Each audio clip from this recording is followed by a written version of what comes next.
The man erased the date on the check and replaced it with today's date.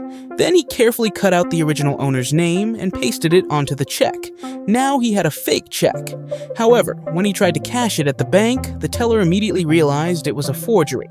Even though the man tried to appear poor and sad, he failed to get even $5. Feeling disappointed, he walked down the street and saw a group of pilots. The pilots wore elegant uniforms, walked with confidence, and were surrounded by beautiful flight attendants. Even children approached them to ask for autographs. The bank manager greeted them with great respect. The man felt envious and decided to become a pilot. He pretended to be a newspaper journalist and used that excuse to gather information. Next, he needed an elegant uniform. He claimed that his uniform had been lost and asked for a new one. Since he had no money, he considered paying with a fake check. But the man at the store said he only needed to provide an employee number and the company would handle the payment.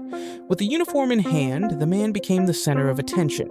His handsome face in the uniform made him look very important. When he returned to the bank, they treated him differently and accepted his fake checks without hesitation. Just by wearing the uniform, he used fake checks to stay in luxury hotels.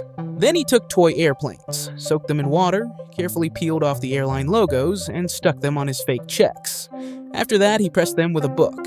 Soon, his bathtub was full of airplanes, and he continued making more fake checks.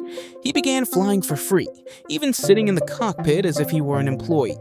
He flew over 3 million kilometers without paying a single cent, and without making a single mistake. To make his fake checks look more convincing, he photographed an old printing machine from a bank. However, as too many fake checks began to circulate, the police started investigating. They decided to arrest him. But when they opened the door, there was no one there. They shouted for him to come out of the bathroom. The man calmly stepped out. "My name is Alan Barry Allen from the United States Secret Service," he said. The man tried to jump out the window. "My partner has already caught him," he added. The police didn't believe him and asked for his identification. Without hesitation, the man handed over his wallet.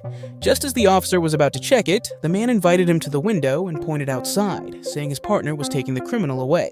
It was a perfect act. The man sighed in relief and even inspected the officer's ID. Then, as the officer was distracted, he packed up the printing machine and walked toward the door. Suddenly, the officer called out to him. The man turned around nervously. "It's all right. You keep it for me. I trust you."